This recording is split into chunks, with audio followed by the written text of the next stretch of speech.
I've discussed with Ricky in length about wanting to share my journey with everybody.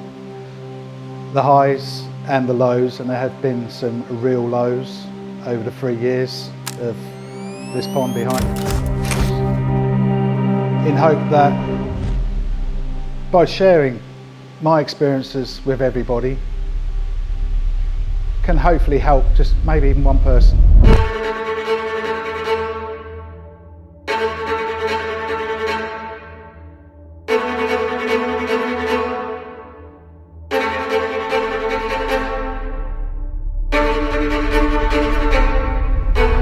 I remember well that during the course of 23 I got involved in the Koi wholesale auctions. I was buying quite a lot of good fish at healthy bids, to be fair. At that particular moment in time I thought I was over the worst of my problems again. I'd gone a few weeks with no parasites, the fish were swimming around, sales were out.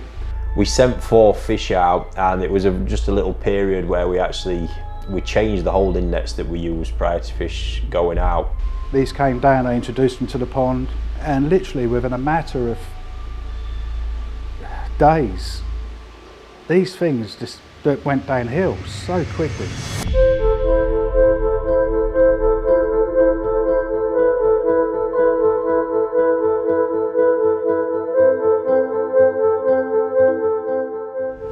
The material, they were a cheaper net, and the material wasn't up to standard of the Japanese ones we typically use. So over a spate of a week, we had these spells of nose rub. So I reached out to Koi Wholesale and I just said, guys, I don't know what's, the fish you sent me, but I've scraped, they're covered in costia and fluke, etc. And in this case, we shipped these fish to Martin, and it got back to me that basically within no time, these noses had completely opened up. And then within no time again, the face had pretty much just fell off. It was absolutely brutal.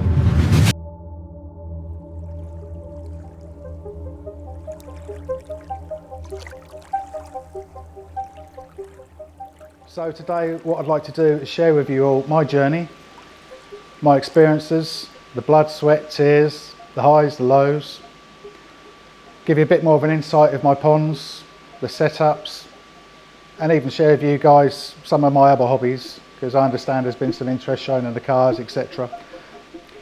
I've always had a passion for koi and fish in general. I do a lot of fishing as well, but I've never really been in a position to have the time to dedicate to this hobby. Other hobbies kind of dictated my life, whether it be American classic cars, bikes, but predominantly it was drag racing, a Santa Pod, and racing alone in the FIA. It's a way of life. It took up an awful lot of time, and obviously there's only so many hours in the day. When COVID kicked in, after, 10 years or so of racing, I decided that I'd retire from racing and start a new journey with koi. I kept koi when I was many years ago in my 20s, but hadn't been involved in the hobby since. And I didn't want to get back involved in the hobby unless I truly knew I could devote the time to that passion, and also be in a position to build ponds and have a collection.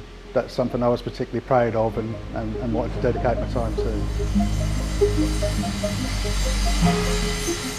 Okay, so I actually started building our first attempt of a pond outdoors, 3,500 gallon single bottom drain, Oasis filtration system, regretfully pump fed, but anyhow.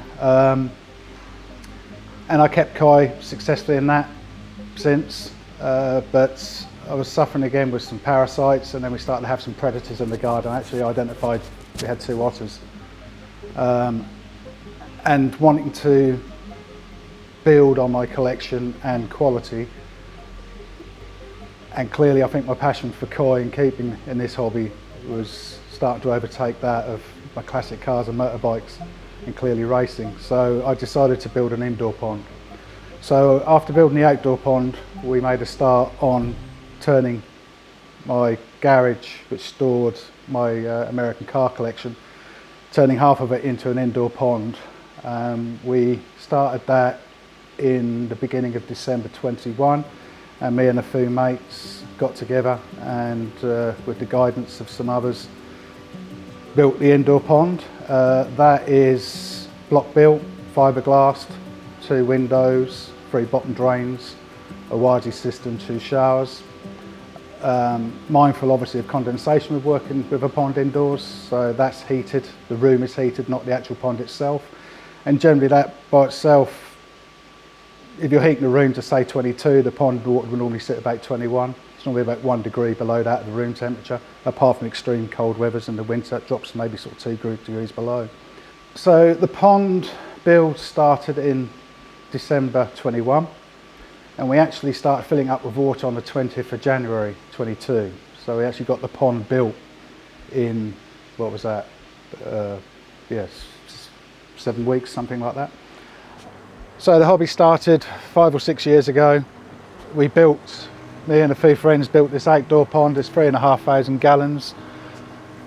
It's actually a sleeper pond, concrete board cladded. Runs on a single bottom drain through an Wazi pump system and a shower. So in here we have what I call my pets that were originally in the indoor pond. The pond is currently set at about 12 degrees. And we'll look to maintain that over the winter period between 10 and 10 or 12 degrees. But they're all doing well now.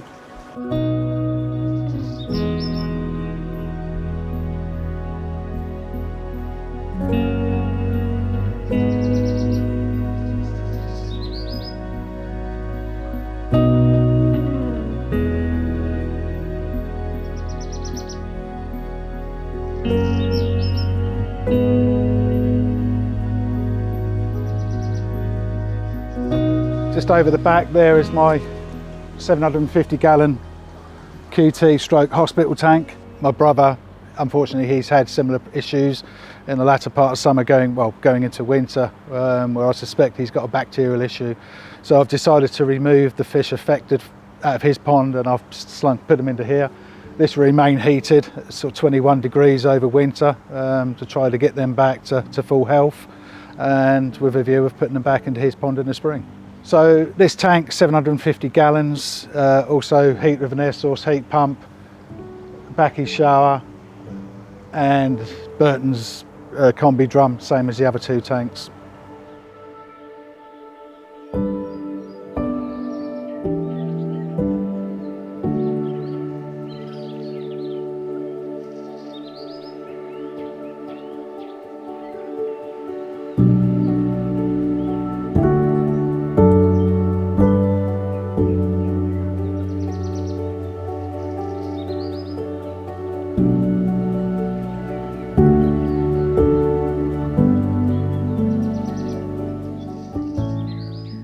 Then we move over to my 2 little 500 gallon tanks, which house my Tama Sabas, Schistotama, and about a dozen Tritails, but my goldfish collection.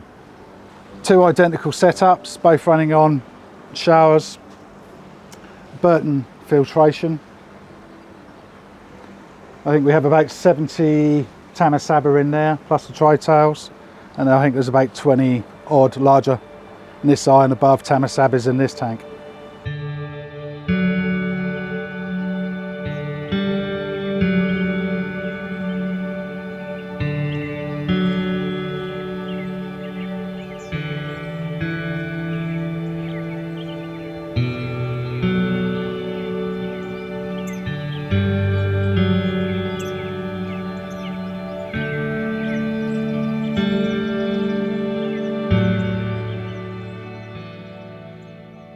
Okay, so we're now into the indoor pond room. We'd like to come through. Behind this door is the filtration for the 2 Tama Saba tanks. Filtration is about the same size as the tank, so it shouldn't be an issue there. They continue to thrive and doing really well. At the time, working very closely with a friend of mine who was supplying my kai. We introduced half a dozen fish initially and started off extremely well. We introduced some more, and unfortunately the problems then started.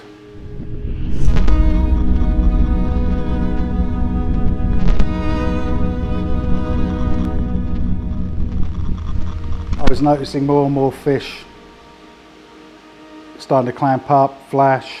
Water parameters with new pond syndrome were becoming bad. Yeah, we were treating the koi as you would with various different medication. Nitrite levels were going way beyond that, what I was happy with. And we seemed to overcome that within a few weeks. And then soon after that, real problems started to appear.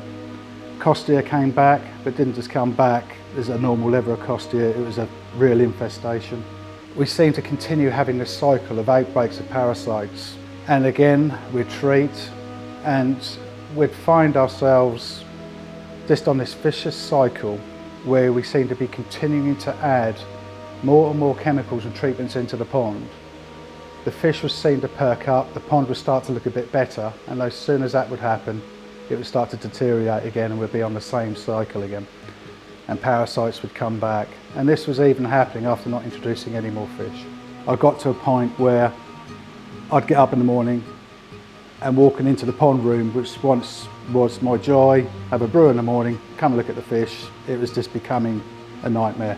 It's something that I was just dreading every day. I'd come in, I'd see fish either dead at the bottom, floating, dead, and I was removing on average a fish a day out of the pond to bury them at the top of the garden.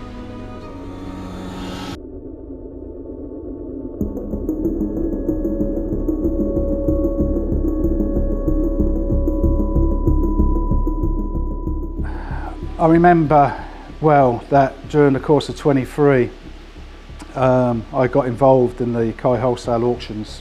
Buying quite a lot of good fish at healthy bids, to be fair. At that particular moment in time, I thought I was over the worst of my problems again. I'd gone a few weeks with no parasites, the fish were swimming around, sales were out.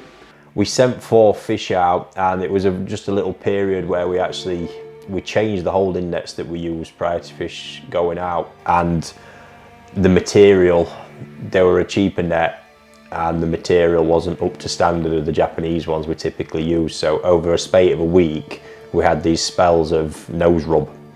And nose rub normally is nothing, it'll turn the nose white, it doesn't look particularly appealing, but normally you introduce that into a healthy pond and within a week, 2 weeks, it's just completely gone. It does break the skin a little bit, just the very outer bit. And in this case, we shipped these fish to Martin, and it got back to me that basically within no time, these noses had completely opened up. And then within no time again, the face had pretty much just fell off. These came down, I introduced them to the pond, and literally within a matter of days, these things just went downhill so quickly. It was absolutely brutal. And at that point, I knew my site does not have any bacterial issues in it. I am so uptight about that, and you know, I just wouldn't risk it ever. And if it did ever happen, there'd be serious action taken. But it wasn't. So I knew from past experiences, clearly something in the water got into the nose of the environment they've gone into, and it must have been bacteria count in the water that basically caused this very rapid infection. And obviously, it was the problem remained in my pond, and by introducing these new fish, they've suffered. I think the fish that I had in my pond originally had built up some immunity to the problems that they've incurred over the last year and a half. And introducing new fish was basically the worst thing I could have done. And in a pond where there is high bacteria and a problem going on, typically what will happen is new fish that have zero immunity to the problem they're going into become a food source, and it's so aggressive when it hits them. So that being said, it was a difficult situation because all a koi keeper's seeing is new fish being introduced to a pond. They've come down with a problem. I couldn't see anything going on in the environment. I did actually reach out because I was willing to replace the fish and do something, because regardless of who was to blame, 4 fish are unhealthy that a guy's just paid for, and in my mind that needs sorting out one way or another. But I was caveating it with the time that I want to come and check the environment, see what's going on, because if there's a bigger problem, I want to help sort it out. Ricky very kindly said, look, there's certainly nothing wrong with my fish. Can I come down and have a look? And he kind of rebuffed it a little bit, wasn't, because he had his guy at the time who was, well, he was his guy. And as I've come to learn, that's how Martin is. So we did the replacement, but I did say if this happens again, I'm doing nothing until I've got sight of the pond. Anyway, that time period went, and I can't remember exactly what happened. We got to the point where I did finally get to meet off Martin. He come to the koi wholesale officers, we had a big chat, and I got to understand that there was issues going on in the pond that needed sorted. So, as I say, Ricky kindly come down. As soon as he walked into the pond room, he looked at the pond straight away and said, you've still got serious issues here. I suspect a bacterial issue. I also suspect there's metals in the water. And it looks aggressive, you know, there's signs of, there's active infection, there's wounds that are healed, there's wounds that are in the process of healing that could go. And obviously I already got an understanding because of the meeting me and Martin where he wanted to get with his collection. And I already knew, on top of the fish being in the state they were in, that the collection wasn't where he wanted it to be either. But there was just so many fish. So once I'd had a sit down and a chat with Martin, it just became very apparent to me with what he wanted to do, the fish in the pond were not it.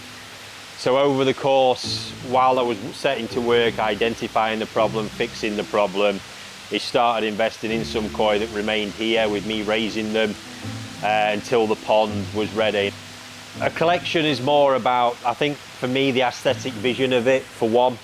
That's about the balance of colours, and it's really important to get a strong red base into it, which is actually a part that takes a lot of work. It does mean that a collection will be primarily built on Go Sankey, but it's visually stunning. And then it's about selective colours in and around it, some black and white, the Yamabuki, the yellow pieces, those that can really stand out and make it all pop. So I'm going to show you just a few pieces, because these are pieces waiting to go to the pond. They're a far cry away from what was in there originally, but it's these kind of ones. And not only that, a collection that develops over time, not just ready built. Even when the fish are bigger, it's about the fish having still some future and some distance to go. So there's bits that add instant impact being a big pond. I'll not bowl it, but we can just get a gist of it here. Is this phenomenal Akamatsuba. This is around 80-ish cm now, 5 years old. And when building a collection, it's really not just about even the individual variety. Collectors want pieces that come from the right bloodlines. That's where this stuff really comes in, and there's characteristics in that fish they might want. So with Akamatsuba, for me, Otsuka is always a key player. So these derive from his Asagi bloodline, the Mombay lineage as it's known, and they have this phenomenal Otafuku style face as it's known. You can see the really fat, chubby cheeks that it's got, and it looks phenomenal. They're fantastic growers and they get incredibly rich beni. So that's an important piece, because within that collection, you want the individual elements to have a story, a background, something about them. I'm going to bowl 2 more pieces that fit nicely into this. They're still quite young, as Sansai, a Sakai Sankey and a Momotaro Kohaku. These are pieces that have got the quality, but there's still a long way to go with them. So they're going to be developing within the collection and add an element of journey to it at all, which I think's really nice and really important. So these are both actually fish I've raised from Tosai. This Momotaro Kohaku came to me around 25 cm.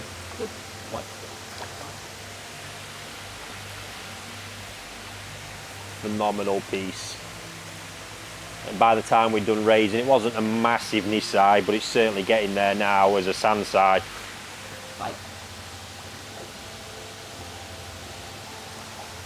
And this Sakai Sankey was just an extraordinary journey it's been. This was in a batch that came to me at around 13 to 15 centimeters. And interestingly with this one, I actually documented this video on our channel. This piece itself was actually one that was isolated because it wasn't competing against the pack. And having isolated it, it really caught up, and as later was back integrated back in, and it is where you see it today. So both of these extraordinary examples are around the mid 60 mark now. Incredible futures ahead of them, still so young, vibrant, skin's incredibly fresh still, but body development and growth has just been absolutely spot on. If we have a look in closer detail, you just see the attributes. And I think for these, we've got strong pattern elements to top it all off.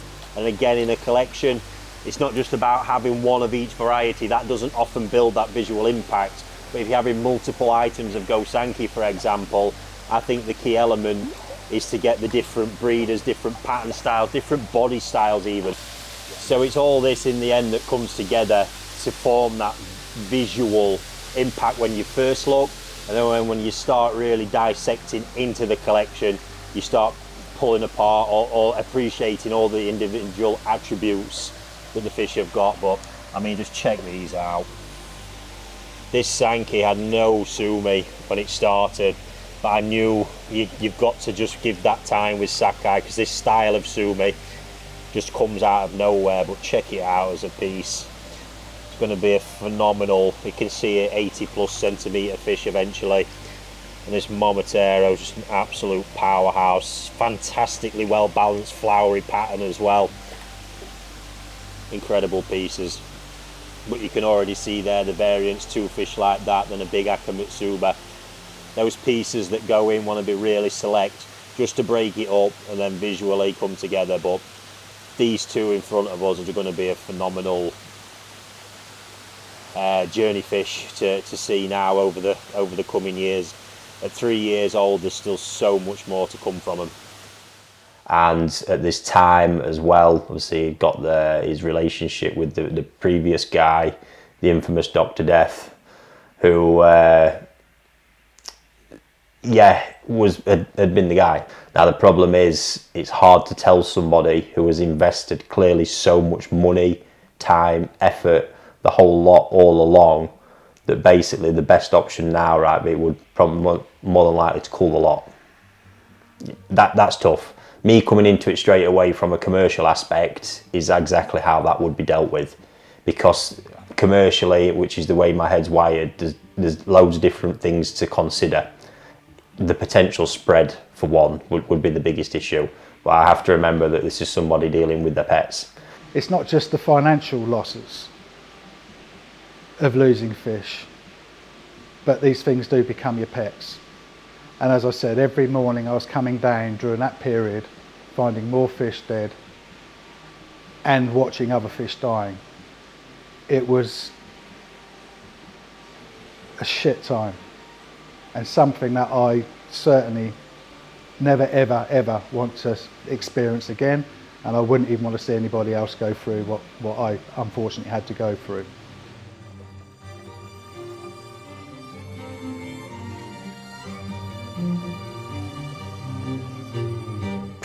Pretty much that. Holy shit. But it's nothing I haven't seen before or dealt with. So I knew it was fixable, but I just know the journey is a long one to fully recover in it. So yeah, just a crying shame, and the immediate bit, to be honest with you, is the fucking frustration that he's been willingly paying people and other guys to help and try and fix this, and the bastards were clearly just making it worse. You know, 2 years of fucking around with it, it should have already been nailed. So that was probably the bit more than anything, that I just felt like here's a guy who has really put his faith and trust in someone, and they've just fucking took the piss blatantly. And a collection of fish has massively suffered at the same time. And the bit really in it all, yeah, say it can happen, don't get me wrong, but is that, you know, this is a phenomenal koi keeper with serious ambition that could have quite easily just left the hobby. That shit winds me up. And I was very, very close to just saying, bollocks, I'm just going to just jack this in. This is just, yeah, you know, drag racing, that's not easy. You know, the quicker you go, the harder it is. And I thought that was hard. But I was so soon starting to realise that keeping fish was a lot harder.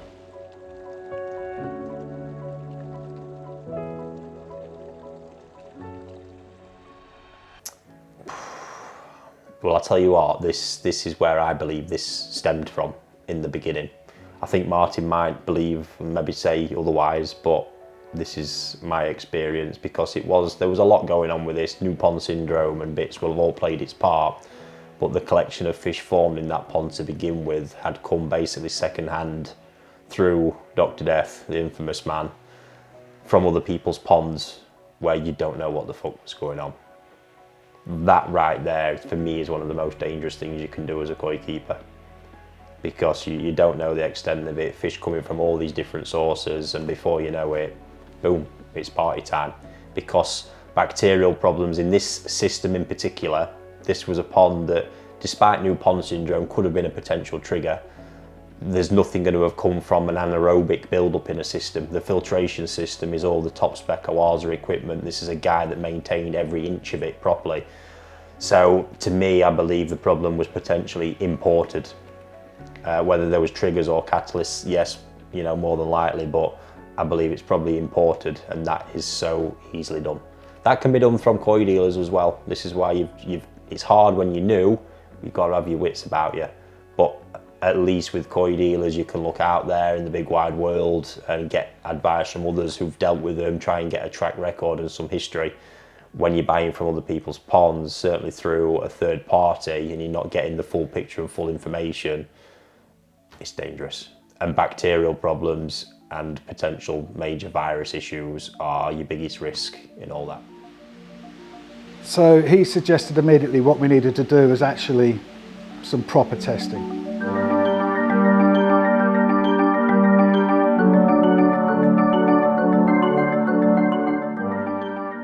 So first thing is to start diagnosing the bacteria side of it, and then it's to start looking for the potential problems keeping them in that kind of state. Because antibiotics had been fired at these fish throughout the process, the 2 years prior. But the problems there again are dosages. With injectables, people often don't weigh the fish.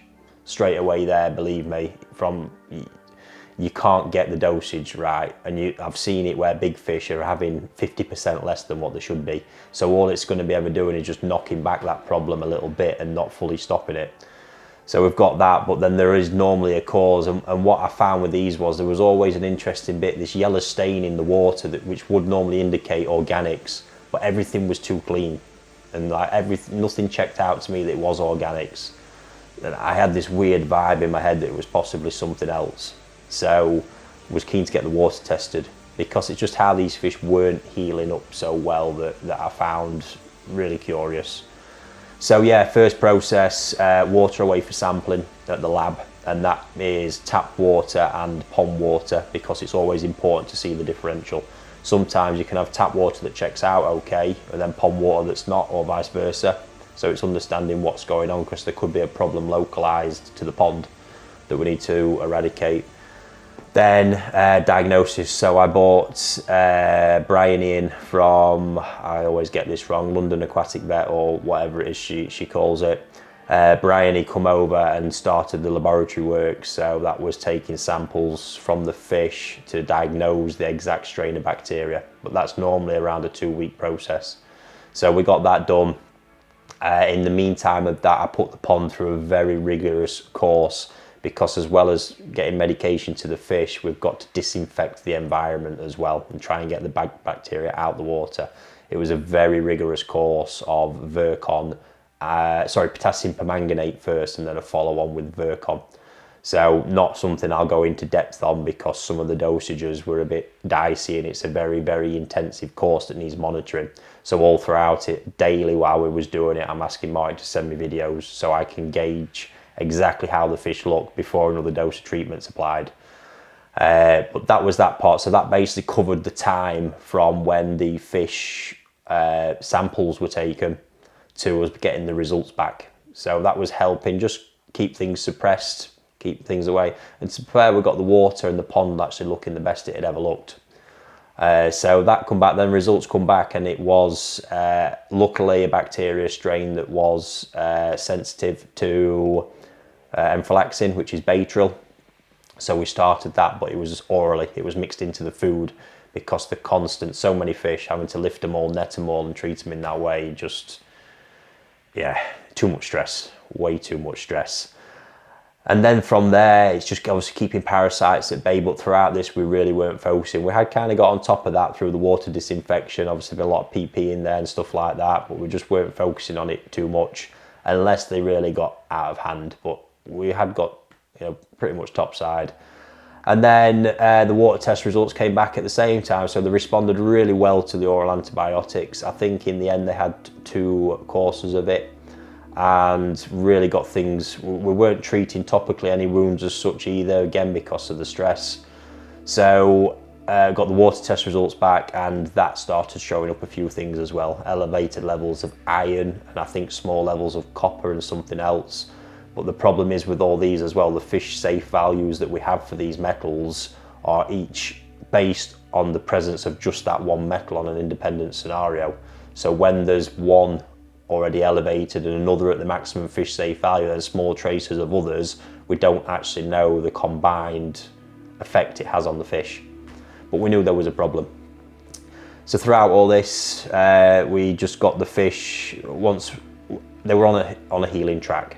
Really importantly as well, that no fish are moved in or out. It's a biosecure lockdown. We can't rock that environment whatsoever.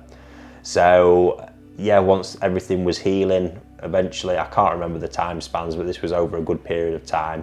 We get to the point where everything looks like it's healed, things have steadied, nothing's reoccurring, we understand what's going on with the water. Now, we didn't deal with that right away, we wanted to get the fish stabilised. And I can't remember at one point then, this will have been after a few months, bearing in mind, we're quite happy and it was time, we felt, to introduce what I consider to be naive fish. So we had some fish in one of his other ponds outside, perfectly healthy environment that had been great.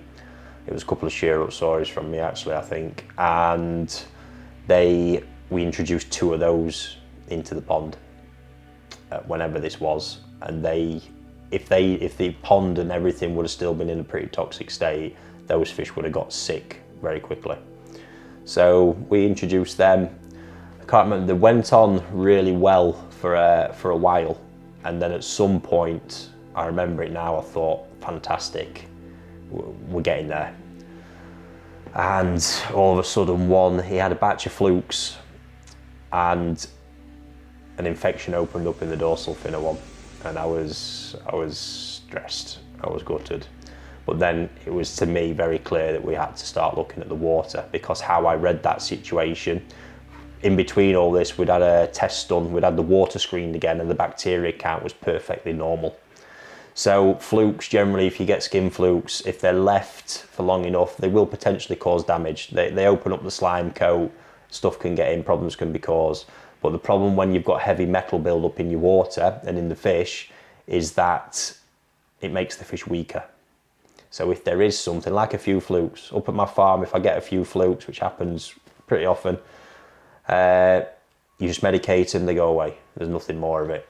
If you're in a pond where the fish's immune system's suppressed for whatever reason, a few flukes, you treat them, they go away, can then leave a slight mild redness or infection in the dorsal fin. And that to me was just clear then. This is going to be a massive problem. It's going to be a trigger. Potentially reoccurring parasites from it as well, because it's a constant stress factor. So that's when we look to move to the next step and start addressing the water. So rather than having the expense of an RO system, we decided to explore other options, and Ricky suggested something that I believe he used to do in his retail outlets many years ago, and that's quite simply introducing an aquarium pump in my discharge chamber, going via a big blue supplied by Andy with bone char, and recirculating the pond water through bone char carbon, replacing the active carbon in the big blue trickle in with bone char, and the results have been remarkable. The water, just to look at now, is night and day. It is absolutely crystal clear, it's glistening. The fish's behaviour, night and day. Removing of those metals, removing of the bad bacteria, introducing new beneficial bacteria, removing the koi that had the problems, have now got us into the position we are today. And this is the filtration here for the indoor pond. Yeah, self-explanatory. Oasis drum, 3 media chambers.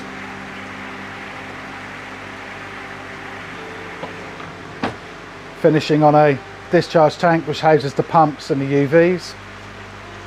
And this setup here, which is going to be made more permanent now, is as suggested by Ricky. So this is running an aquarium pump in a discharge tank, pumping through into a big blue bone char carbon back to the pond. So it's constantly recirculating the pond water, which has helped. I can't underestimate how much this very basic system has improved the pond water in terms of removing the metals. In terms of trickle in, 2 pre-stage filters, big blue. Again, as I mentioned before, active carbon's been removed, replaced that with bone char. So you'll see behind me the various treatments that I've got of Kasuri products for flukes, Costia, PP, etc., the iodine, the tamidine. Thankfully, none of which I've had to use this year, which is fantastic. Yeah, across the top, the various air pumps. So the smaller 50 litre pump is operating the bottom drains. The other 3 pumps are operating the individual bio chambers, and then we have a pump which is spare if I want to put a load of air for the middle bottom drain if I'm ever having to use PP or for any other purpose. So yeah, we really started addressing the water, and we implemented a system that I haven't spoke about, and it's really quite, when you actually zoom out on this and think about it, it's quite remarkable. So 3 different types of carbon. Bone char is the most prominent one for the removal of heavy metals now. There's debates to whether it is actually that effective against iron, because there's separate iron and manganese removal systems that use resins that are generally used for that, and iron was one problem in this mix that we had.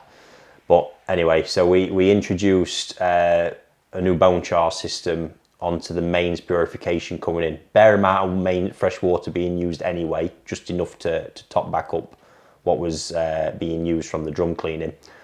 But I then implemented this little system, and it's off the basis of how aquariums work. There is no aquarium I know of that looks good that doesn't use carbon, either just plain activated carbon or something else in it to keep the water, all the impurities removed from it. It's an incredible substance, however you want to call it, that just removes so many impurities from water. Not just the metals, so many other things, and fantastic for stripping organics at the same time. So I actually got Marty to set up a little system using bone char again, so we would be processing any metals left in the water and it basically used a little fountain pump sat in the end chamber, because the Arza system it's got a pump chamber. It's sat in there and pulls this cleaned water and pushes it through a big blue that's full of bone char carbon. So we're basically, just like in an aquarium, we're passing all the filtered pond water through this. We ran the calculations, because just like using it for mains water, we don't want to run it too quickly. I think we was passing the whole pond volume once a week. Now, 2 weeks later, I've actually filmed this, and yeah, before the day the system was installed, a week later, then 2 weeks later, and it is mind-blowing.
absolutely mind. You can see the change in we took the yellow stain straight out of the water. So if it was organics, it was that, or if it whatever it was related to, we eradicated it. It's gone, and it was this absolute pure blue, fresh, clean looking water like it looks today.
At that point when I saw it, we'd been over a month to 6 week period while Martin had been reducing the stock down, moving fish out. The plan was, and this is kind of, I managed to get at this point to where I wanted to be at in the beginning, to basically say, look, you want to build this absolutely wow collection. A big point to building a collection like that is removing the weeds. You've got to just get stuff out that doesn't look good. And there wasn't a single fish in that pond that I believe is where Martin wanted to be. And not a single fish that was of the standard of the stuff he'd been buying from me. Other than one chagoy, which actually remains now, which is a nice addition. But I'm going to say it now, I do believe he'll actually replace that at some point as well. But yeah, all of a sudden this water, so there's very few fish left, but it just clicked. And I'm looking at that pond now, knowing there's been no issues, everything's been steady, I've got the water like that, clearly removing just about everything out that we can do through this carbon purification system, which is such a really simple setup when you think about it. And I sent him down 2 chagoy, I just had 2 that knocked some scales off, just clean scales off from movement. Sent them down to him, and over I think a 3 week period, 3-4 week period, they'd been flawless, growing well at the same time. They completely, so that had even come from a completely different body of water in mine. Absolutely no problems, no parasitic problems, nothing. So at this point, I finally felt like we're here, we've arrived. It's the most amount of confidence I had to say, right, time to start thinking about adding some of the new collection. So guys, we are here, fish have travelled well, and this is the pond. I've just managed to puncture one on the banks getting it out. But yeah, this has been 9-10 months of patience, hard work, problem solving. Now in the pond is there's only one chag from his original collection in there. Bit of a beast, and then 2 there that I sent down, which were basically for naive fish testing. See the Denichi shower, Kindai, but yeah, phenomenal stuff. 2 big winders, and this water, we've got it absolutely mint. There we go folks, the Denichi off to its new home.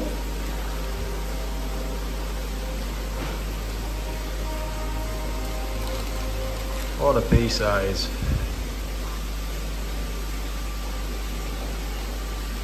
Kindai's already being nice and inquisitive.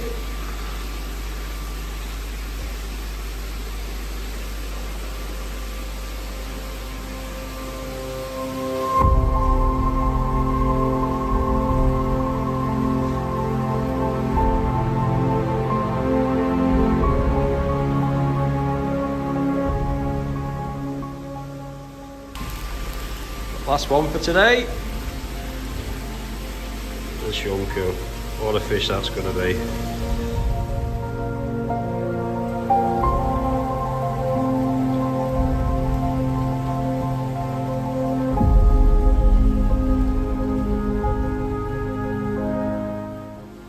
There we go, folks. They have really settled in well.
Biggest bag I've ever seen.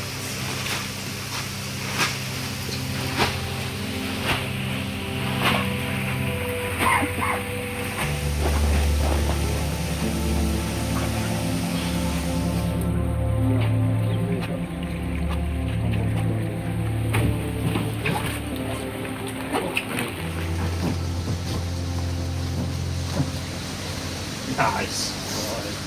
It's just the most extreme bag and box ever, isn't it?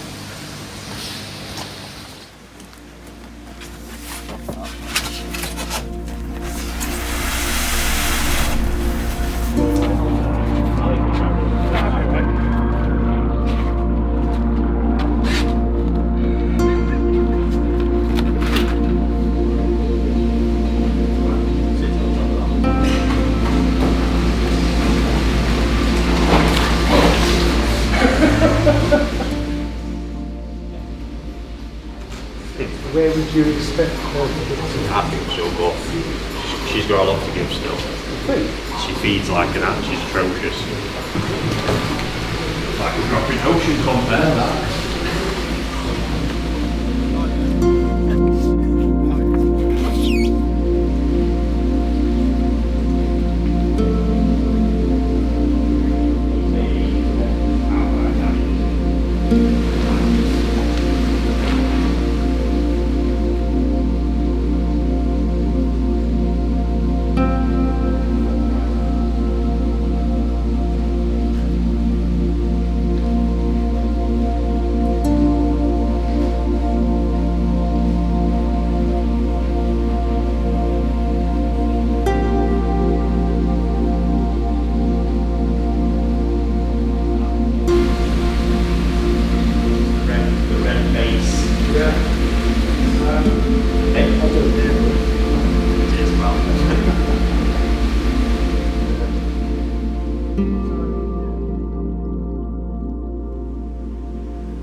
Happy day and a sad day. To be fair, amazing to come back and see where this pond's got to since see Martin as a stress-free koi keeper and just enjoying them happy moments with part of the collection, the next part of the collection being added today. Yeah, I'm delighted that after such a stressful period this has all come together in the way that it has. Now it really is about the fine-tuning and just building up the collection and those little pieces being added. Even just today, a very unique Ginrin Kiyosagi's been added, which comes from Taniguchi Golden Corn, and the offset that's created, looking at the kind of visual impact of building a collection. But it's nice to finally sort of be at this point where that's happening. There's still a few tweaks to keep making now, but they're the enjoyable tweaks as a koi keeper, because it's just going from a good base level and looking to go to that real top level. And yeah, I'm delighted, really am, and excited to see where this goes in future. And my God, that Zeus, Jesus.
Got one question for you then, buddy.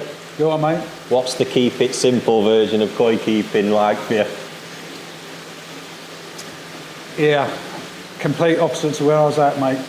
That's for sure. Yeah, as we were saying earlier on, the journey that I have been on with this pond, it was like a full-time job, but it was just a disastrous job, the worst job I've ever had in my life. Yeah. To now, I'm like, I've got fuck all to do.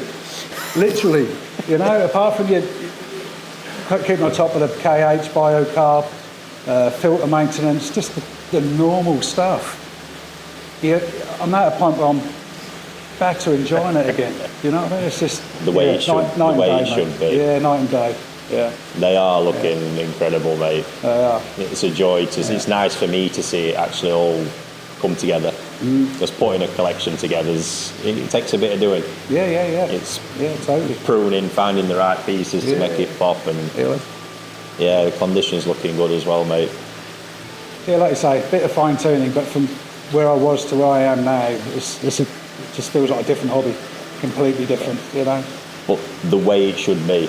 Yeah. I think people don't realise I would be the most stressed man you'd ever meet, having the amount of these things I've got around me. Yeah. And it being how it was for you. And I see this too much. One koi keeper with one pond, losing the will. And I got 60 ponds, thousands and thousands of koi. Yeah. And yeah, no hassle.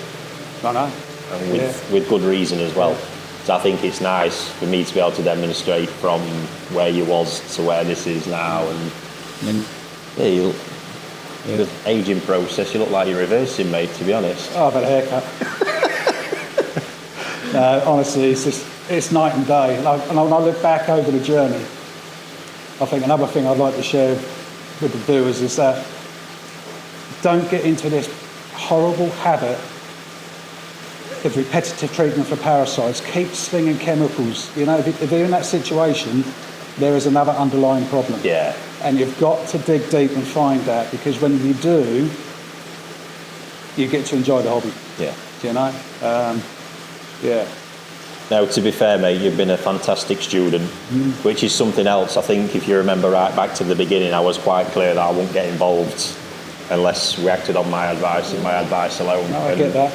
With good reason. Yeah, well, you need to have control. You need to know what's happening with the pond, the fish, the water, everything, don't you? Because, as I said to you from the outset, nothing is going into this pond apart from food without us having a conversation. Yeah. And here we are. And nothing has had to go into the pond. That's the difference. That's been the nice bit for me now today, especially, is that with 3 months, we're just enjoyment, really. It has, you know, and I think we touched on earlier on, you know, we had a small element of fluke when we first introduced the new collection, and it was one treatment, gone. Yep. You know? Any normal pond could be. Yeah. Well, that's alien to me. Yeah. You know, before it would have been 3, 4, 5, 6 range of fluke treatments. Yeah. Then it had followed Costia. Then it had followed something else. Yeah. You know, it's just a vicious. And that's people forgetting what treatment causes stress. Yeah. You know, so it's often a knock-on effect that more problems actually arise. Yeah. This is dreamy though, mate. I've got to say, I really enjoy even just taking it all in. So That's happy days. Like I say, from where I was to where I am now, yeah, very, very lucky, very fortunate, and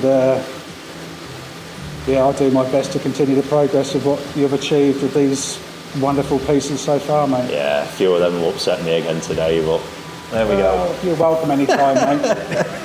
There we go. Happy days. Yeah. But anyhow, I'd just like to finish off just to say thank you, mate. Thank you for everything Pleasure. you have done. Absolute pleasure. Your advice, your time invested, and because it's been a massive education for me, and I just hope anybody that watches this can take something from it as well.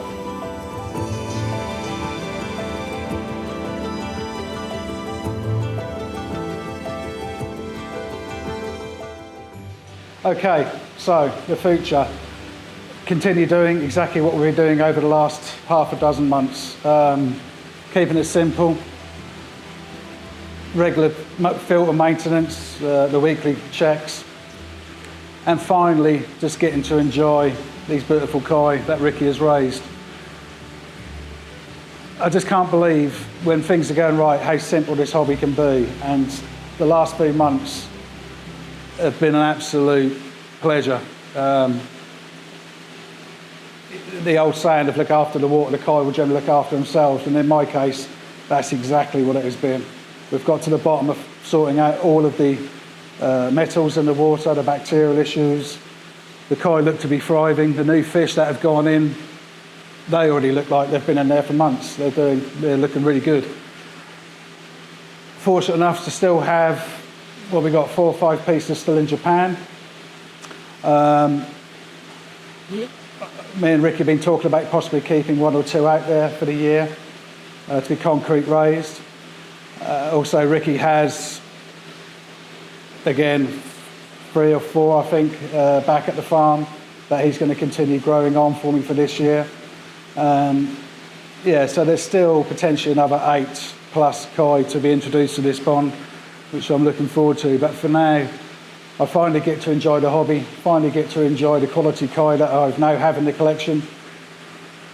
And then start looking at the outdoor pond really. And where I focus purely on females in this pond, with the outdoor 3,500 gallon pond, we're going to focus, I think, my attention on building up a male collection in there only.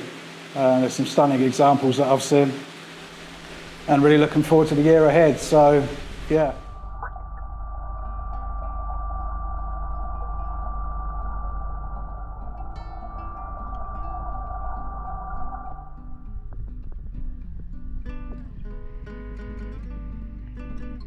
So I think this is a perfect time to bring this documentary to an end. I hope it's going to help. Hope you've enjoyed the documentary. Hope you've enjoyed my story, the highs and the lows. And as I said from the beginning, if it just helps one person to prevent them going through what I've been through, then it's been a real pleasure sharing my journey with you. So thank you to Ricky, thank you to Aaron, who you don't get to see behind the camera. And yeah, it's time to enjoy the hobby again. Thanks, guys.